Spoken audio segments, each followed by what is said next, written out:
Good morning, everyone. So today is Wesak Day 2024, and this is just a very quick address to for this day. So I'm really glad that you are here watching this video. It shows that either you subscribe to this channel, that's why you get this alert, or that the algorithms are working well and you have the opportunity to be able to see this video also because your karma allows you to see this message. I'm not going to go into the details about the history of Gautama Buddha's life. You can get that from the internet anytime, but I will go into the essence of his teachings about what that I think he will approve of if he were to see this video. I as a Buddhist, I always imagine that the Amitabha Buddha is my boss, and then the Gautama Buddha is my manager. So everything that I share on this channel or things that I talk about when it comes to Dharma talks are actually representation of what they will approve of. Okay, so none of it is actually my type of opinion. So yeah, um, so Gautama Buddha, a lot of people think that, in terms of his enlightenment, because we saw days about his enlightenment, a lot of people think that this is the very life that he gets enlightened and that parinibbana is his very last birth. Okay, um, when you talk into it about the context of Theravada Buddhism, yes, this may be it. But if you were to indulge yourself in the Mahayana sutras, you will find that this is not really the entire truth. Um, it is truth, partial truth, but not entirely.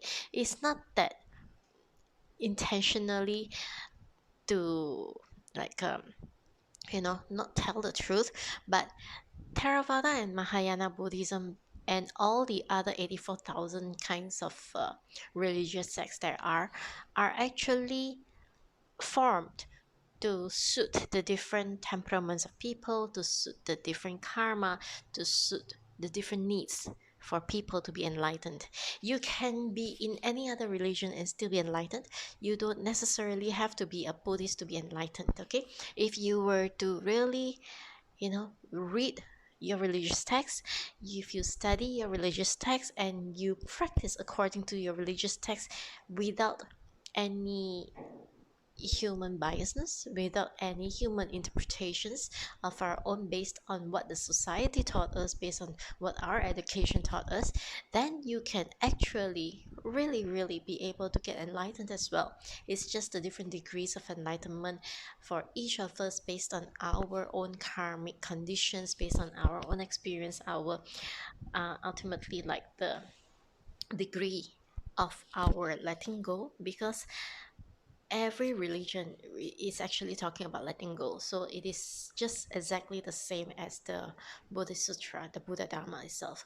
So about Gautama Buddha, this was not his ultimate enlightenment, because if you were to look deep into the Infinite Lifetime Sutra, you will notice that he has become the Buddha because he had also uh, been chanting the Amitabha Buddha. Okay, so in Amitabha Buddha, in his Infinite Lifetime Sutra, it is very clearly told to us that those who have entered into the Amitabha Buddha's Pure Land will actually be at the last stage of the um, Bodhisattva practice, and then you are a Patipusa, something like a very high level Bodhisattva that you can see infinite lifetimes. All right, you have infinite um, manifestations. You can be at, it's like, if let's say I am in Pure Land Buddhism, for example, if I am actually already migrated to Pure Land, I can have one body in Pure Land. This can be my another body talking to you guys over here, and I can have another of me at another Buddha's world, Okay, maybe at the Kashyapa Buddha's time can, because this is actually transcending time and space, something which we humans do not really know, because we think that, in school we are taught that this matter is what, this is time, this is space, this dimensions and things like this. But it is because of these things that are actually restricting us. So without the restrictions, when you transcend all these restrictions, you will understand that, oh, actually everything happens at just one time. So it is neither the past nor the future, it is exactly the present. And even at the present, while I'm saying the word present, the present has already passed, right? So you look at like this video, you look at the timeline, it is moving. So my now is actually no longer the now, it was already past by the time I actually say it as the now. All right, I think you get the idea, something like that. Okay, so Gautama Buddha, as he was already a practitioner of Pure Land Buddhism by himself, under, if you were to read carefully into the Infinite Lifetime Sutra, he had already become the Buddha. So he chanted Amitabha Buddha, he went into Pure Land Buddhism. At Pure Land Buddhism, you don't live until you become a real Buddha. Okay, so every one of them, even um, like for example, Guan Yin Bodhisattva, uh, uh, Samatagabra, all these, they have already become Buddha, but they still maintain their Bodhisattva status because they would like to appeal to us. We are, sometimes even in companies, right, there's power play. So a lot of us are actually very afraid to talk to the CEO, or maybe if we are a executive, then we are afraid to talk to the senior, the top directors. So that's why they may take on the role of a lesser position. Okay, so the Guan Yin, the Dashi and all those bodhisattvas, the 10 great bodhisattvas and all, they are taking the roles of the VPs in your company. So the Buddha, okay, is the president, the CEO, the greatest one of all. And then after that, coming under him is supposed to be a bodhisattva, because humans are actually prone to all these kind of hierarchies. So it is for our ease of understanding that they have all these distinguishing positions, they have all these kind of level set of different status, different level, different kind of things. But in actuality, when a Buddha sees anybody, he sees all of us as Buddha. When we humans see other beings, we see them just as other beings, okay, just as humans. So that's why they understand our psychology. So that's why they have these different kind of levels. In actuality, all are the same levels. It's like, if you were to talk about like heaven world and also our human world, is there a difference? Yes, there are stark differences. Like for example, in the our human world, we have a physical body, but in the heaven world, they probably do not have a meat, flesh and blood kind of physical body, but they still have a form, right? So this is the form that they carry until the end of their lifespan. Yes, they do have an end of a lifespan, which is the end of the karmic condition that actually brought them to that heavenly realm. So after that, the next karmic condition will come in and bring them to another realm. Okay, it could be the human realm, it could be an animal realm, it could be any realm at all. But know that each of us that are still within the samsara. Okay, samsara, earlier I've already explained.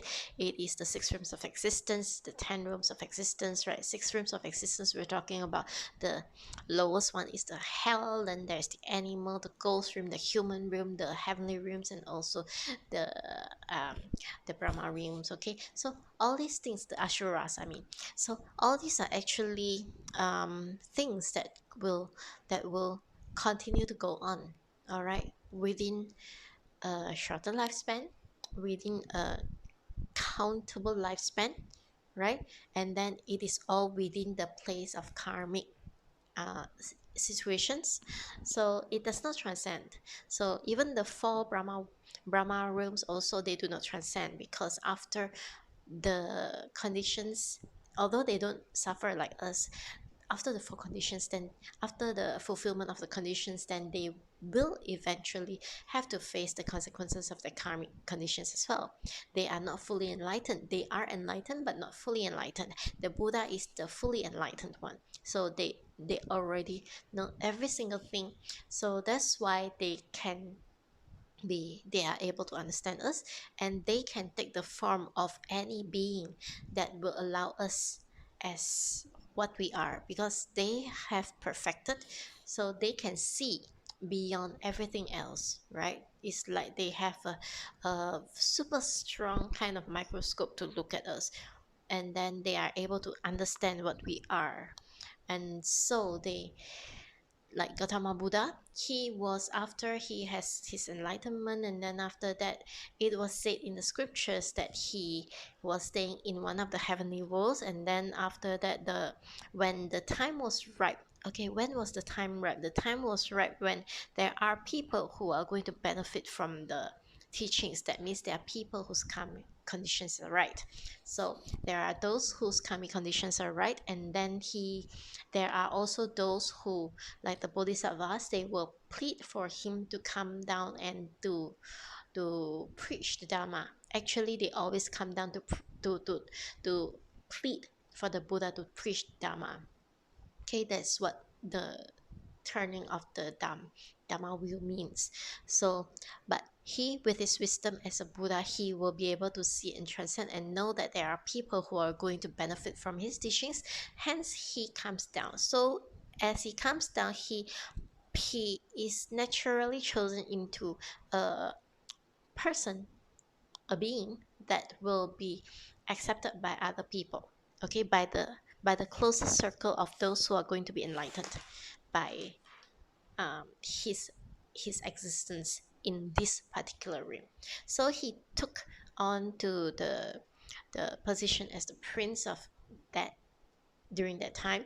And then, um, as you know from the stories, he actually, there were some wise people who were going to make predictions about his future, whether he's going to be that king who ruled all over all the countries in the world, or he's going to be that one fully enlightened one who will transcend. So a lot of them will say that he's either one of the two, and then there's only one of them, one of the Brahmas, that actually say that he is only going to take the path of the enlightenment. And then, yeah, the rest is history. So Gautama Buddha was not only a Buddha within our life, within our Buddha world, but it's because he find that there is uh, the conditions were right for us to receive his teachings. So he took on the path of being a human. All right. So his entire journey, from the prince that is so high up there, he can get everything he wanted. He can own the entire world if he wanted to, if he chose that path. But fortunately, he did not. So he had become the Buddha. He demonstrated to us from a prince that has every single thing going on so right in his life. He chose to let it go, right? Well, after he let go, it still goes on, right? He's not going to die or anything, right? So after he has let go, he was able to gain even more. He let go of the worldly king position, and he became the unworldly, the universal Buddha, the enlightened one. So as a human, he demonstrated to us that it is possible. Hence, it tells us that we are also possible for the enlightenment. We are also able to be the Buddha, because the Buddha is within us. We were naturally Buddha. We were once Buddha. It's just that we have been marred by all kinds of ignorance, all kinds of wrongful thoughts and thinkings, and every kind of pollution that you can have, that seems to be layers and layers of coats.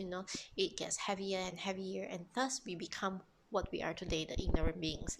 So he had taught us how to do it. Okay, it's not through any kind of strict observations of any rituals or anything, but it is through the letting go. the letting go, the ultimate letting go that he had experienced was actually the letting go of being so adamant, all his ego, right? Because during the time, the practice of the aesthetics is that you don't eat, you don't sleep, you some will actually be just standing on one foot and things like this. But he learned all that, no doubt. He learned all that, and he was so thin to the bone, and he let that go as well because it was this kind of extreme thoughts, the kind of thing that we thought that it should be that way, it should be that way. No, it's not that way. So he let go of that. He had that milk rice prepared by Sujata, and then that was his enlightened point. He Everything is in moderation, right? So that's why he had a middle path. That middle path is that one about moderation. Moderation in your food, moderation in your thoughts, moderation in your actions, moderation in every single thing, right? And in this moderation, it also teaches us there's no need for greed, there's no need for anger, there's no need for hatred, there's no need for any extreme kind of position as well. So every single thing is actually based on what we have accumulated in our past karma. And so, without going into either of the extremes, we still lead a pretty decent life. We lead a peaceful life, which means that we neither tilt to the extreme of poverty, not tilt to the extreme of being mega rich. Okay, so but still we're able to still live a life. Because why? We came, just like that, and we are also going to live just like this. It does not matter how much money you accumulated, or how much land you have acquired, or how big your kingdom was. All right, all these things come with a price, and you can't bring all these things with you the day you die, right? So the earlier you realize this, the earlier that you will let go, and the happier, the sooner you realize this, the happier you become. Okay, you don't waste your lifetime thinking about what could have been, right? I could have been anything I wanted to. Okay, I started as um, in the advertising. I started in the industry where people can really easily become so rich, right? But I did not want all these things. I have chosen a peaceful path, a path where, I don't need to worry where is my next meal coming from.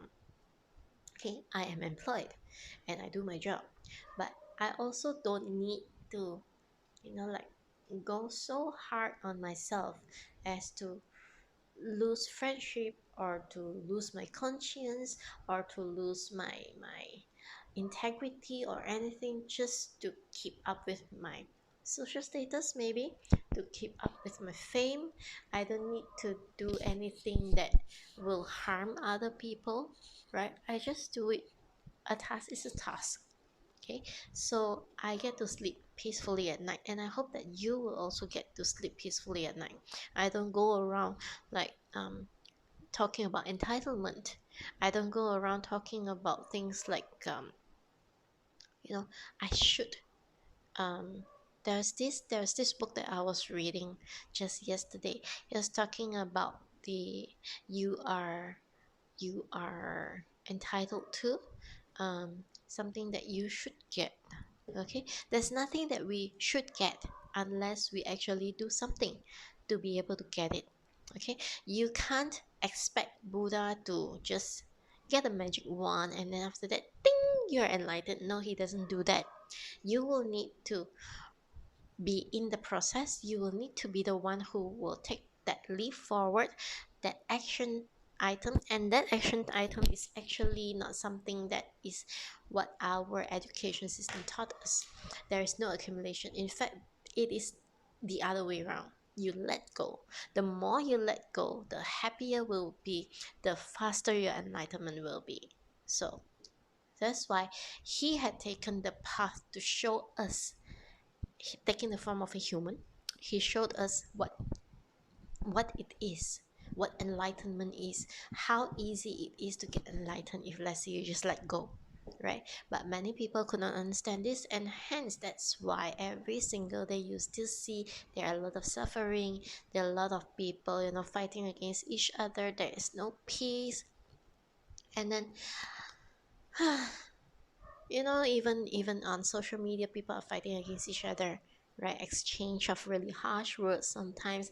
And then there is a lot of legislations and laws and lawsuits and stuff like this. But do we really need to live a life like that? Okay, if let's say it gets too tired, actually you will still be pretty much alive and still able to live a decent life. If let's say you just let go, nobody's stopping you. If in the past you have accumulated a lot of enemies, you have killed a lot of lives in your past lifetime or something like that, okay, you will be really afraid. But actually there is also nothing to be afraid of, because if let's say you have killed a lot of beings in a lifetime, your payback is just you let them kill you back, right? This is the law of karma. And then before that, during the lifetime that you killed them, you actually after that lifetime you have to go to hell to serve whatever sentence that you are subjected to. And then you'll be reborn again and then be killed again and again and again by these very people whom you have killed. So if suddenly one of these people are enlightened, they stop killing you, right, they don't kill you, then you skip that one, and another person who is not yet enlightened will continue to kill you. And the vicious cycle goes on, because last lifetime you killed him, then this lifetime he kills you, next lifetime you get angry and you will kill him again. There is a never ending story to this, so it is really tiring. So the enlightened one will actually, okay, stop, I'm not going to kill you in this lifetime, you killed me in my last lifetime, I'm not going to be bothered about killing you in this lifetime. So let the past be past. You just let go. And because of this letting go, you transcend. Okay, I'm putting a very extreme kind of example for you to see, because we're talking about the killing, and also all this actually also applies to things like the stealing and also all kinds of things that we don't feel comfortable about. Okay, and so there is no need for retaliation, there's no need to execute any revenge, right? You just let go. Everything is about letting go. The more you let go, the happier you can get. Okay, so throughout his lifetime, for the 9 years of teachings by Gautama Buddha, it is all about letting go. His entire person, his the way that he had actually every single day he put on his robes, and then he bring his alms bowl, he goes from house to house to collect alms. The moment he collected enough, he doesn't continue, he just goes and sit and eat and wash, and that's it, right? But what do people do these days? You earn, you continue earning, you accumulate, and then you start worrying about your accumulation and things like this. Yeah, society taught us about you need to have this x amount of money for retirement. But what about those who don't? Have you seen them? Right, they look like they are suffering, okay, with all the elevated medical cost and whatnot, but they still live, right? There's still food, there is probably yes or no medication attention. If let's say they have the karma for medical attention, they will get that medical attention regardless of whether they have the money or not, right? But if they are so super rich, even if they have all the money in the world, you have watched Titanic, right? At that moment when life was at stake, it was just about the lifeboats. A rich man told the captain he will give him all the money in the world just to get on a lifeboat. But the money is just as good as to him and to everyone else at the same time when we're talking about a life and death moment. Okay, so think about it. This Wesak Day today, right? Just think about it. Think of all these messages. This message, I'm putting it on YouTube, and I'm also going to upload it native into X. Okay, I'm not going to say Twitter because is X. So I'll post it on X, I'll post it on YouTube, and I'll also be sharing it on IG and also Facebook. So yeah, just think about it. This will be something that the Buddha will approve of. Okay? So for this Wesak Day, please think about your own future, think about your enlightenment. Okay? I'll see you then.